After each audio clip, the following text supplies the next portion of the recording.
Assalamualaikum, perkenalkan nama saya Tazkia Aroyan dari kelompok Mahitam. Kita di sini akan sharing tentang kesehatan mental. Oke, pertama-tama saya bacakan artikelnya dulu terlebih dahulu. Mohon didengarkan ya teman-teman. Kepekaan dan kesadaran terhadap kesehatan mental tak hanya berlaku pada orang dewasa yang sedang produktif, tetapi juga anak-anak, remaja, bahkan lansia. Orang dengan kesehatan mental yang prima dapat beraktivitas secara produktif dan menggunakan potensi yang dimilikinya dengan maksimal. Ia juga mampu berpikir positif dan jernih ketika dihadapkan dengan berbagai persoalan. Hal ini akan menuntun dirinya menjadi pribadi yang lebih baik dalam menyikapi masalah. Mental yang sehat juga baik untuk kehidupan sosial. Orang dengan mental yang sehat dapat berkomunikasi dengan baik, mudah bergaul, dan memiliki pertemanan yang sehat. Ia juga lebih mampu memberikan kontribusi yang baik kepada komunitas atau orang-orang di sekitarnya. Tidak hanya itu, kesehatan mental juga dapat memengaruhi kesehatan fisik. Seperti kata pepatah, dalam tubuh yang sehat terdapat jiwa yang kuat. Seseorang dengan kesehatan mental yang baik terbukti beresiko lebih rendah terkena penyakit kronis seperti stroke, diabetes tipe 2, dan penyakit jantung. Kesehatan mental atau jiwa menurut Undang-Undang Nomor 18 Tahun 2014 tentang Kesehatan Jiwa merupakan kondisi di mana seseorang individu dapat berkembang secara fisik, mental, spiritual, dan sosial sehingga individu tersebut menyadari kemampuan sendiri, dapat mengatasi tekanan, dapat bekerja secara produktif, dan mampu memberikan kontribusi untuk komunitasnya. Hal itu juga berarti kesehatan mental mempunyai pengaruh terhadap fisik seseorang dan juga akan mengganggu produktivitas. Berdasarkan riset kesehatan dasar Riskesdas 2018, menjelaskan lebih dari 19 juta penduduk berusia lebih dari 15 tahun mengalami gangguan mental emosional, dan lebih dari 12 juta penduduk berusia lebih dari 15 tahun mengalami depresi. Hal ini dapat disimpulkan bahwa rata-rata penduduk Indonesia yang mengalami gangguan kesehatan mental adalah remaja, di mana pada rentan usia tersebut, emosi masih belum stabil dan menyebabkan remaja mengalami gangguan kesehatan mental. Kesehatan mental sangat penting untuk menunjang produktivitas dan kualitas kesehatan fisik. Gangguan mental atau kejiwaan bisa dialami oleh siapa saja. Data Riskesdas, Riset Kesehatan Dasar 2018 menunjukkan prevalensi gangguan mental emosional yang ditunjukkan dengan gejala-gejala depresi dan kecemasan anak usia 15 tahun ke atas mencapai sekitar 6,1% dari jumlah penduduk Indonesia atau setara dengan 11 juta orang.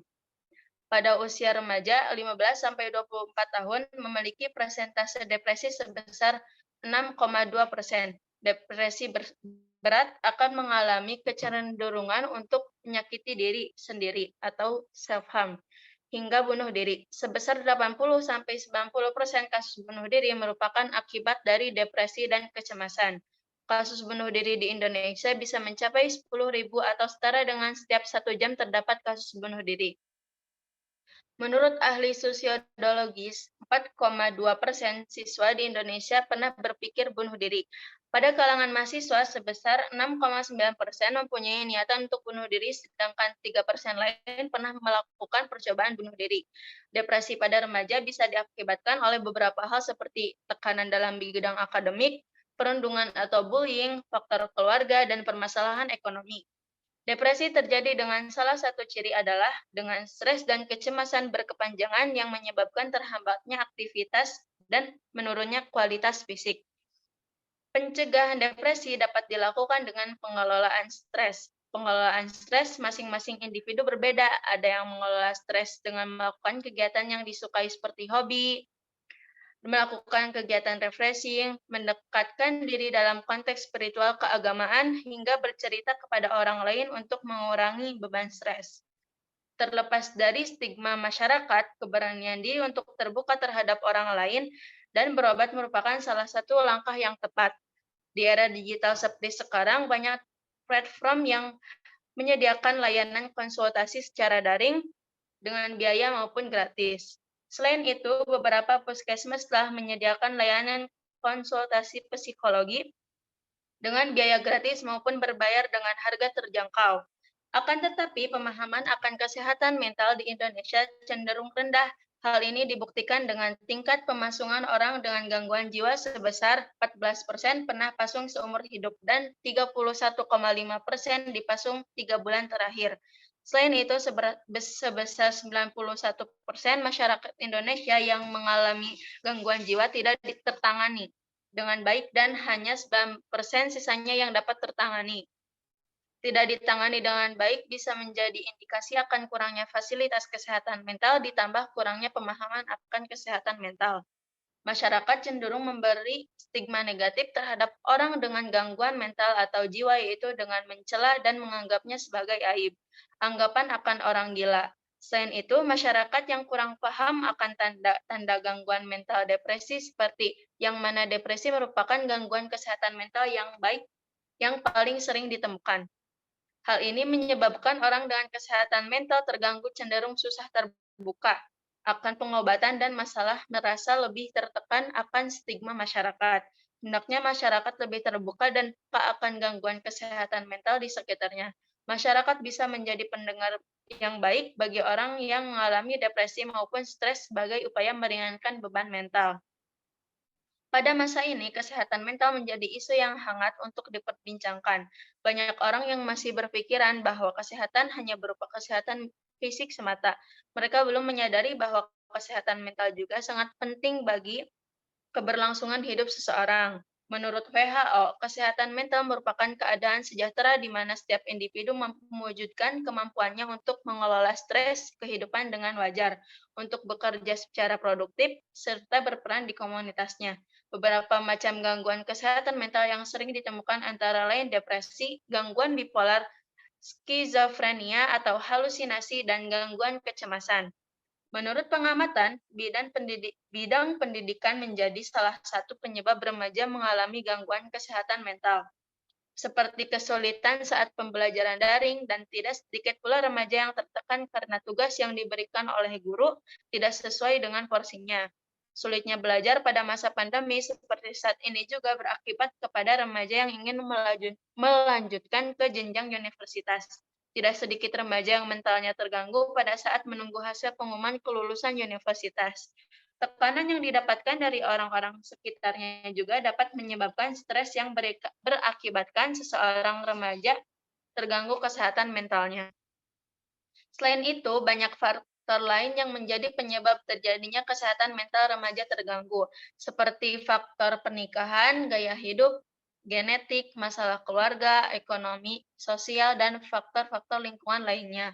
Pada masa ini, di mana zaman yang sudah maju akan ilmu pengetahuannya, masih banyak orang tua yang menganggap remeh kesehatan mental anaknya dikarenakan kurangnya edukasi serta pengetahuan orang tua mengenai pentingnya kesehatan mental.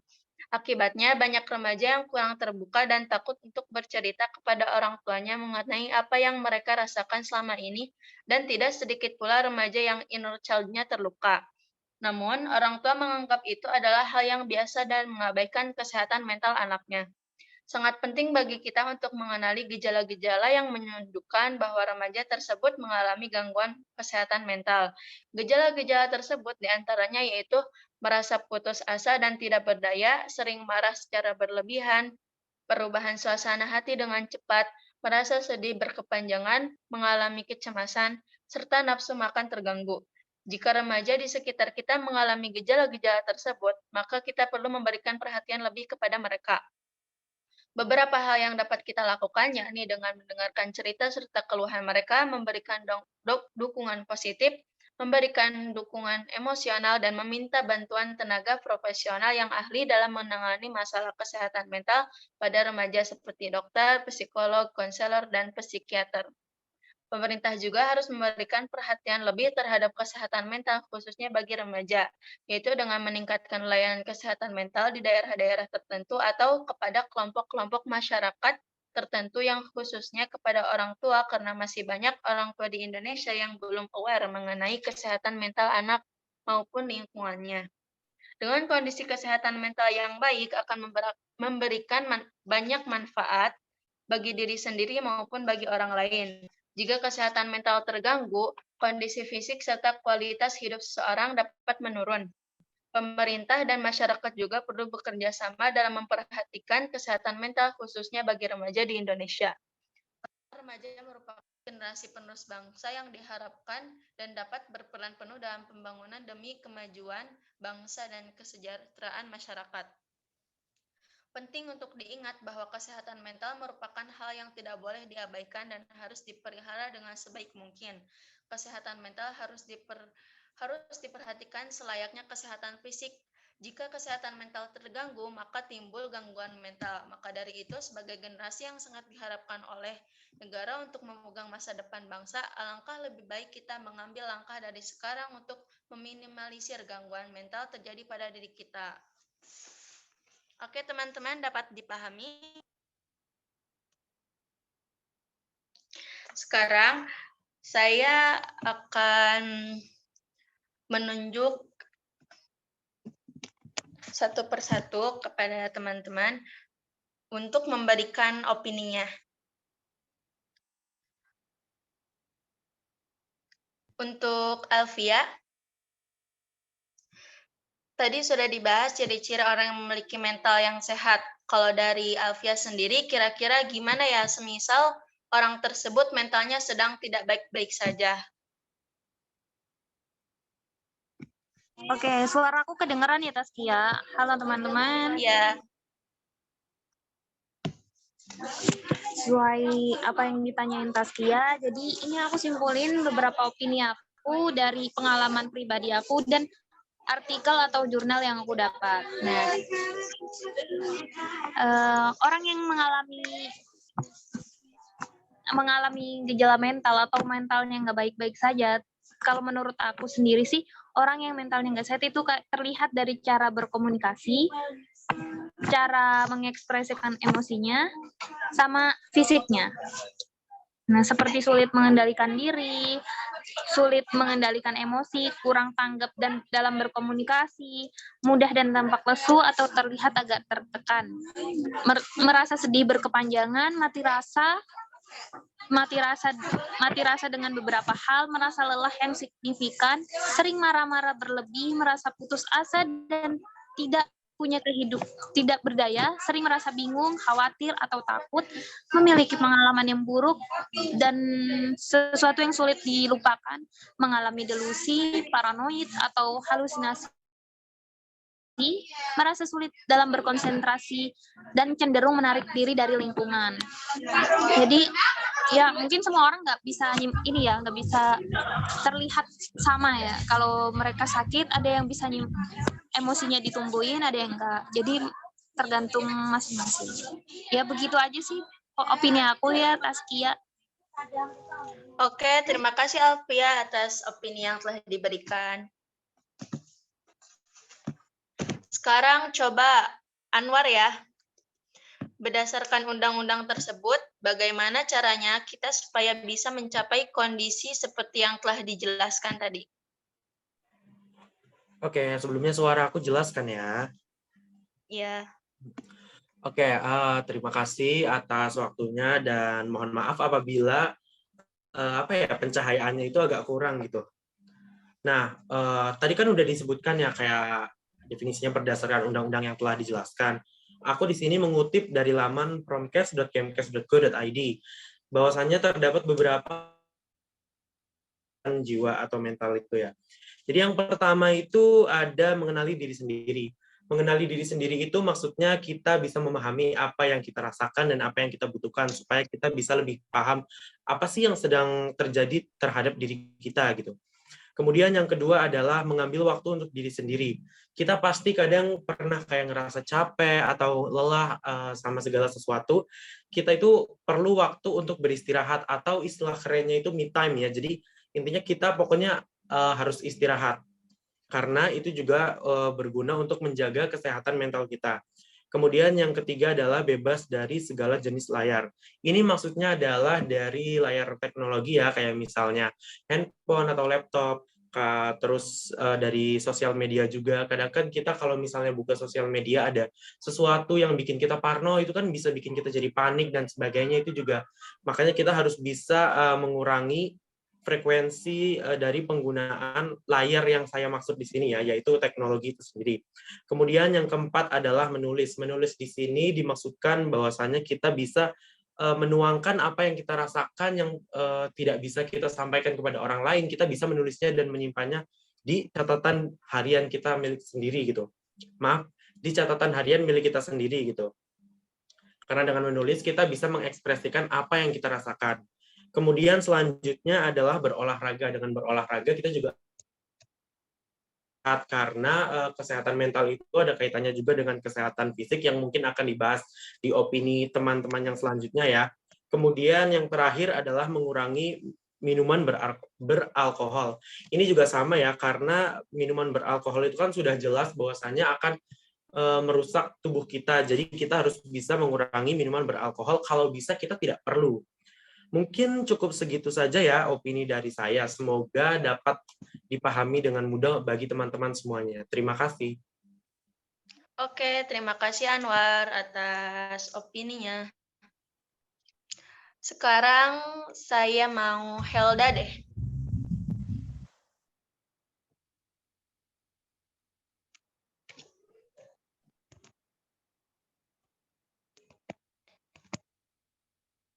Helda? Iya Kak, Helda di sini.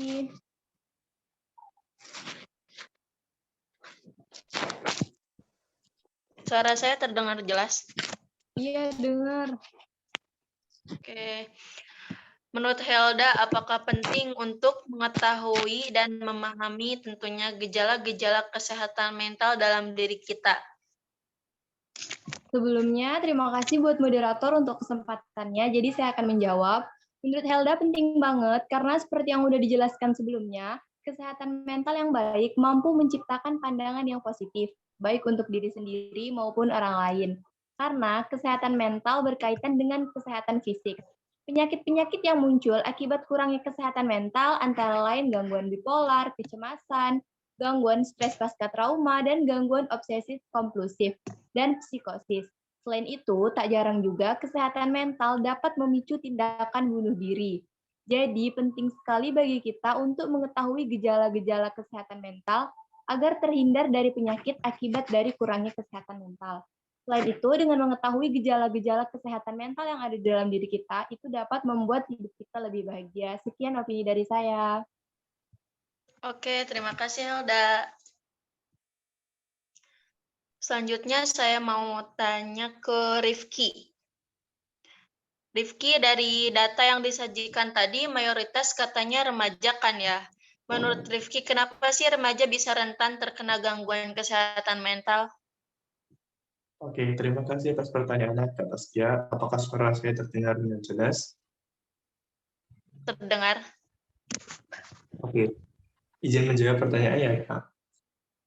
Opini saya ambil dari beberapa jurnal, website dari Kemenkes, dan analisis pribadi saya. Jadi, menurut saya, remaja rentan mengalami gangguan mental disebabkan usia remaja berada pada masa pubertas menuju masa kematangan atau dewasa. Di masa ini, terdapat banyak sekali perubahan yang begitu pesat, dari perubahan ciri fisik, perubahan emosional, perubahan cara berpikir, dan berperilaku. Selain itu, masa ini juga menjadi tempat menemukan jati diri seseorang. Perubahan-perubahan ini akan memberikan gejolak tersendiri bagi seorang remaja. Perubahan ciri fisik akan memberikan postur tubuh yang berbeda dari yang sebelumnya. Jika berlebihan atau tidak sesuai dengan kondisi lingkungan sekitar, berpotensi menjadi bahan perundungan. Perubahan emosional menjadikan remaja mudah mengalami mood swing atau perubahan mood yang tiba-tiba senang ataupun tiba-tiba sedih. Perubahan cara berpikir menjadikan remaja lebih memainkan logikanya, kemudian diimplementasikan melalui suatu perilaku. Namun, pada umumnya, pemikiran seorang remaja masih cukup dangkal dan kurang mendalam. Jika diukur berdasarkan tingkat pendidikan, usia remaja berada pada tingkat pendidikan sekolah menengah pertama sampai perguruan tinggi. Di tingkat pendidikan ini, remaja mulai dihadapkan dengan pelajaran-pelajaran yang jauh lebih berat dan jauh lebih sukar daripada sebelumnya. Apabila seorang remaja belum mampu menemukan pendirian atas dirinya sendiri dan belum mampu mengelola perubahan dalam dirinya sendiri, seorang remaja sangat rentan mengalami tekanan dan gangguan mental. Saya rasa fakta ini sangat relate banget dengan kita semua, apalagi para maba yang sedang melaksanakan PKKMB. Semoga jawaban yang saya berikan dapat menjawab pertanyaan Kak Rizkia. Terima kasih. Oke, terima kasih Rifki atas jawabannya. Selanjutnya Chandra. Chandra tadi disebutkan salah satu faktor penyebab depresi adalah keluarga. Coba Chandra jelaskan menurut kamu kenapa hal itu bisa terjadi? Oke, sebelumnya terima kasih buat Taskia atas kesempatannya. Izin aku mau jawab. Jadi, mengapa hal itu bisa terjadi? Hal itu bisa terjadi dikarenakan adanya stigma didikan orang tua yang dinilai paling baik tersebar di kalangan masyarakat. Aku kutip dari laman kumparan.com, faktor awal pemicu depresi pada anak itu adalah kurang dekatnya hubungan orang tua dengan anak. Hal tersebut dimulai dari minimnya menghargai prestasi anak, kurangnya memberikan sentuhan fisik, dan sedikit meluangkan waktu kepada anak. Bukan hanya itu, komunikasi satu arah dalam pengasuhan juga merupakan faktor terbesar depresi yang dialami oleh pada anak. Jika kita telusuri lebih dalam, peraturan ini biasanya sudah tersebar luas di kalangan masyarakat, terutama di Indonesia. Beberapa peraturan tersebut, seperti anak yang harus selalu menghormati orang tua, tapi tidak sebaliknya, anak harus dapat dilihat tapi tidak boleh didengar, dan anak dianggap bersalah jika marah terhadap hal yang dilakukan oleh orang tuanya. Contoh lainnya yaitu mengatur segala kegiatan anak semaunya tanpa berkomunikasi dengan sang anak dan hanya memikirkan beban pikirannya sendiri. Padahal sebagai seorang anak, terutama yang telah memasuki usia remaja, pastinya sedang membutuhkan banyaknya arahan, dukungan, dan afeksi dari orang tuanya. Sementara itu, orang tua dengan pola asuh komunikasi satu arah dapat membuat anak merasa tertekan saat berada di lingkungan keluarganya. Mungkin segitu aja dari opini aku. Terima kasih. Oke, terima kasih Chandra atas opininya. Selanjutnya, saya mau nanya ke Tazkia deh. Tazkia Putra. Tazkia, seperti yang udah saya bacakan, menurut kamu apa relevansi antara kesehatan mental dengan produktivitas dan kualitas kesehatan fisik? Terima kasih atas pertanyaannya, Tazkia. Jadi, menurut aku di kesehatan mental, kesehatan fisik, dan produktivitas fisik itu ada relevansinya. Sebagai contoh kecil ya, mungkin teman-teman juga di sini suka ngerasain gitu, ketika lagi stres, banyak beban tugas dari sekolah, itu kadang kita jadi sulit tidur, susah makan, atau bahkan jadi sering makan yang pada akhirnya menyebabkan kita jadi kurang tidur, berat badan naik, ataupun turun gitu. Nah, itu sebagai contoh kecil. Ternyata ada penjelasan ilmiahnya yang aku baca dari artikel jurnal dari Riskesdas, Riset Kesehatan Dasar.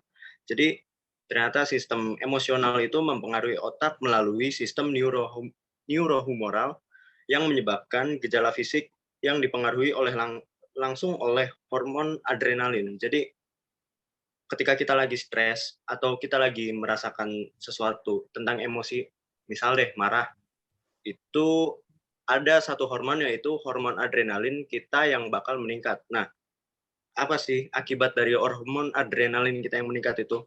Pertama, kita bisa jadi sakit kepala, terus kita bisa jadi insomnia, kita bisa jadi gelisah, bahkan depresi, bahkan yang paling parahnya kita bisa kena penyakit jantung. Kok bisa? Jadi di samping dari sakit kepala dan lain-lain itu, ketika hormon adrenalin kita meningkat, seperti yang jurnal ini bahas, ketika hormon adrenalin ini meningkat, kadar asam lemak bebas pun meningkat.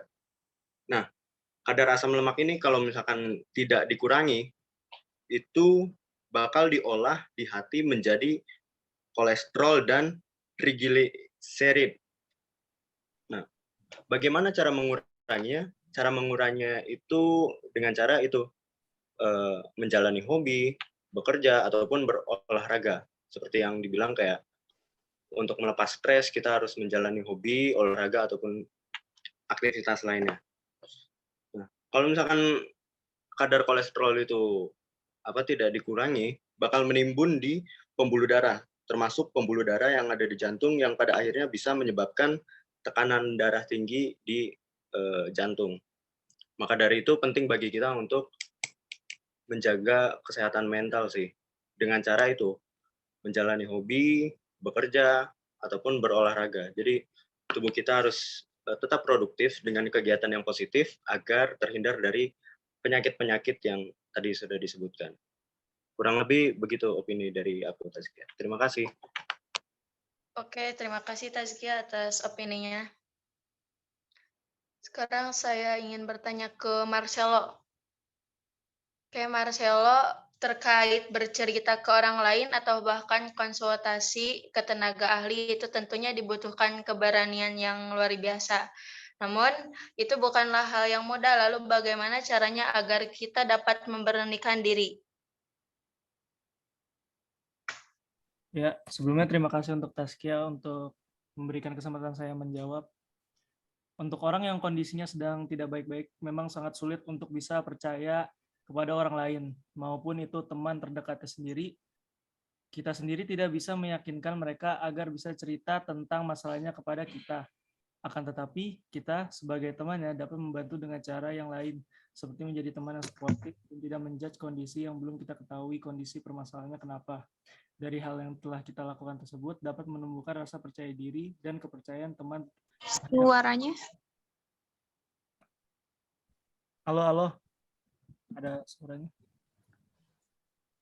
Seperti menjadi teman yang suportif dan tidak menjudge kondisi yang belum kita ketahui kondisinya, permasalahannya kenapa. Dari hal yang telah kita lakukan tersebut dapat menumbuhkan rasa percaya diri dan kepercayaan teman terhadap diri kita, dan mungkin setelah apa yang kita lakukan mereka bisa mulai terbuka dan menceritakan permasalahannya kepada kita atau mungkin ke para ahli. Karena biasanya orang yang memiliki mental yang kurang sehat sangat sulit untuk bisa berani bercerita ke orang lain. Segitu dari saya. Oke, terima kasih Marcelo atas opininya. Selanjutnya ke Bayu. Bayu, melihat angka kasus bunuh diri di Indonesia, menurut Bayu bagaimana caranya supaya kita bisa menekan angka tersebut hingga mendekati 0? Halo, terima kasih Tazkia. Sebelumnya suara saya apa terdengar jelas? Ya, terdengar. Saya mengutip opini ini dari website Halo Dokter. Di sini dikatakan bahwa ada beberapa cara yang dapat kita lakukan untuk menekan angka bunuh diri yang ada di Indonesia. Yang pertama, ajak ia berdiskusi dan jadilah pendengar yang baik. Seseorang yang berkeinginan untuk bunuh diri biasanya sedang mengalami suatu masalah berat. Oleh karena itu, peran kita sangat penting dalam membuka percakapan yang hangat, agar ia mau berbagi cerita terkait apa yang sedang dirasakannya. Yang kedua, bantu selesaikan masalah dia semampu mungkin. Seseorang yang memiliki keinginan untuk bunuh diri sangat menderita secara emosional. Bunuh diri dianggap sebagai satu-satunya jalan keluar bagi mereka yang tidak bisa menghadapi masalahnya sendiri. Maka dari itu, cobalah untuk tawarkan bantuan apa saja yang mungkin seseorang butuhkan. Yakinkan pada diri kita bahwa kita bisa membantu masalah seseorang itu. Bila memang permasalahan dirasa cukup besar, kita bisa melibatkan kerabat maupun keluarga untuk ikut membantu memecahkan masalah tersebut. Dan yang ketiga, jangan biarkan ia kesepian.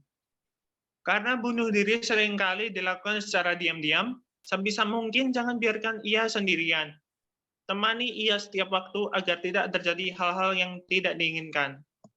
Selain itu, singkirkan semua barang-barang yang dianggap berbahaya, seperti senjata api, senjata tajam, atau barang-barang lain yang berpotensi digunakan untuk mengakhiri hidup seseorang.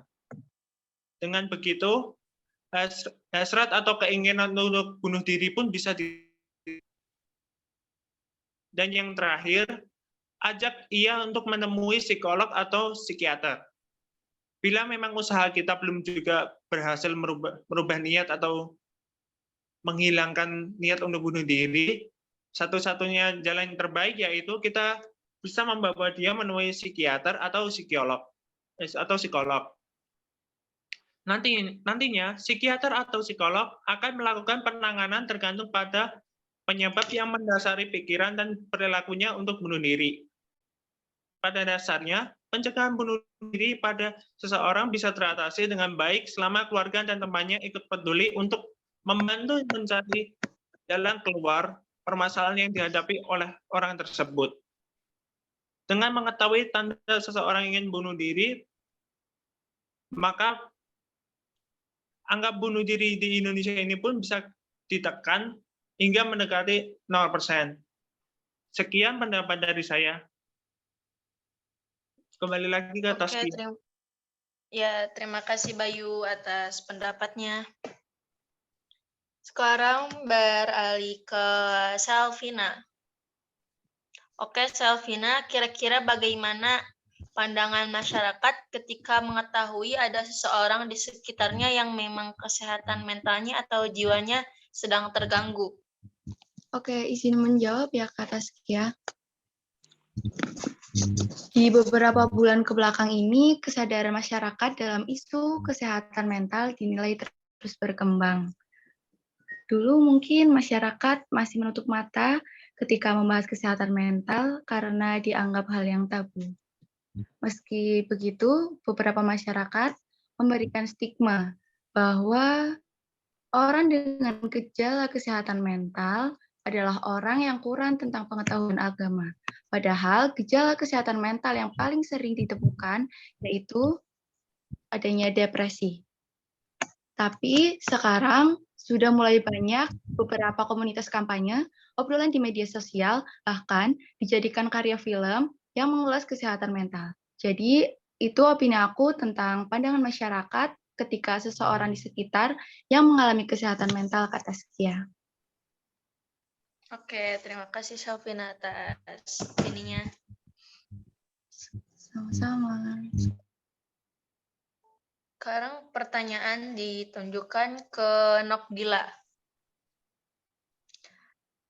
Untuk Nokdila, tadi kan disebutkan salah satu cara pencegahan depresi adalah dengan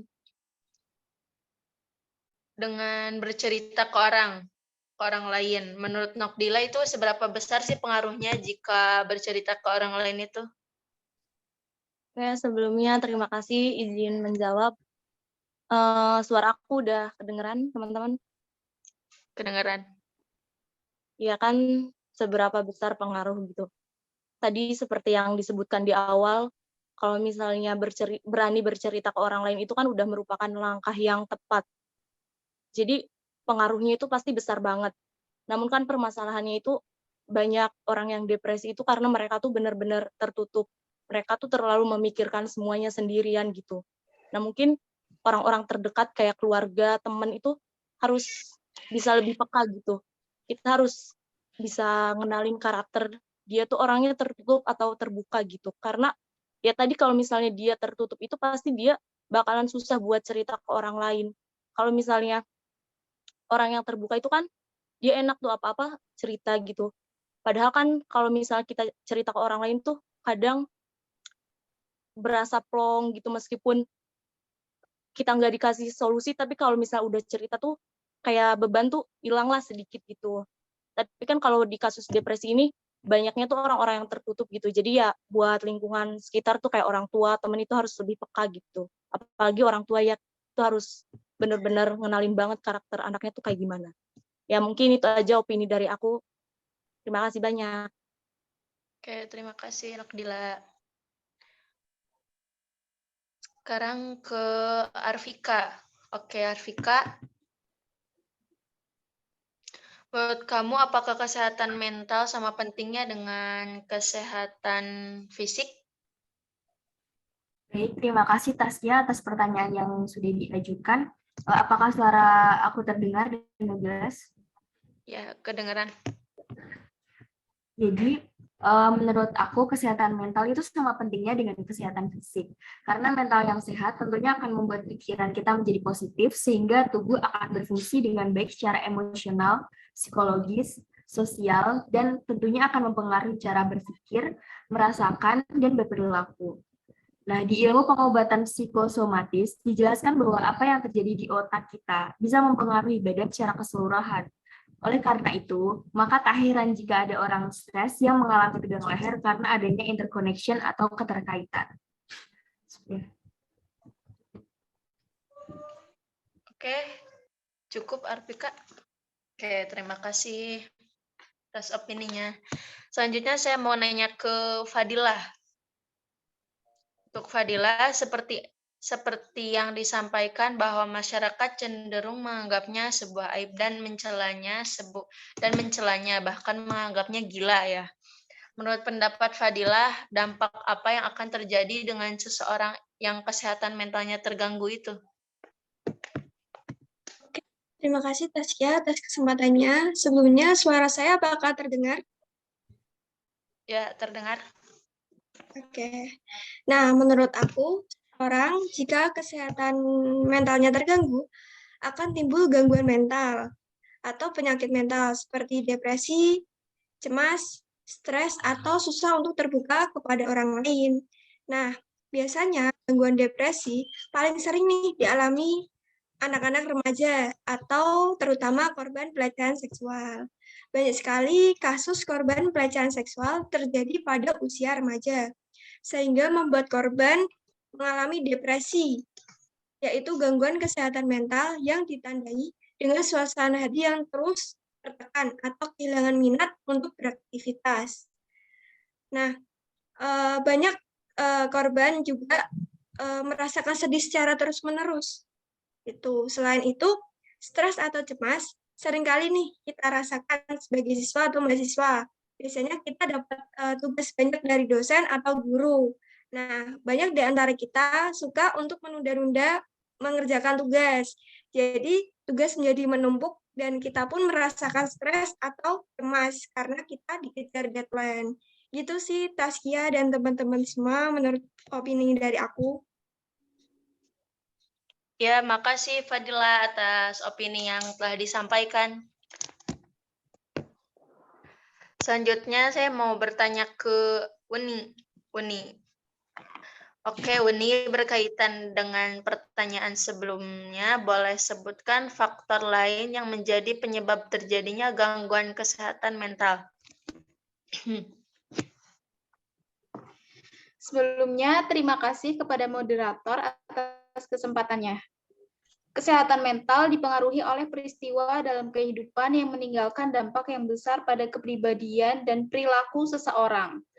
Peristiwa-peristiwa tersebut dapat berupa kekerasan dalam rumah tangga, pelecehan anak, atau stres berat jangka panjang. Jika kesehatan mental terganggu, maka timbul gangguan mental atau penyakit mental. Gangguan mental dapat mengubah cara seseorang dalam menangani stres, berhubungan dengan orang lain, membuat pilihan, dan memicu hasrat untuk menyakiti diri sendiri. Faktor-faktor yang menjadi penyebab timbulnya gangguan pada kesehatan mental antara lain, yang pertama, faktor pemicu dengan suatu hal. Faktor yang menyebabkan gangguan kesehatan mental dapat terjadi karena terdapat pemicu. Yang kedua, faktor agama. Hal ini biasanya terjadi di lingkungan yang besar, sehingga bagi seseorang yang menjadi minoritas seringkali dikucilkan dan dijauhi. Yang ketiga, orientasi seksual. Hal ini terjadi apabila seseorang memiliki orientasi seksual yang dianggap aneh dan tidak biasa. Yang keempat, traumatis atau kehilangan seseorang. Pengalaman traumatis merupakan salah satu pemicu yang paling besar terhadap kesehatan mental. Pengalaman kehilangan seseorang dapat membuat jiwa kehilangan dan akhirnya menjadi pemicu timbulnya stres dan depresi.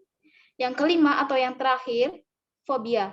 Fobia yang terdapat di setiap orang sangat berbeda, mulai dari takut ketinggian, air, bahkan juga terdapat orang yang fobia terhadap buah.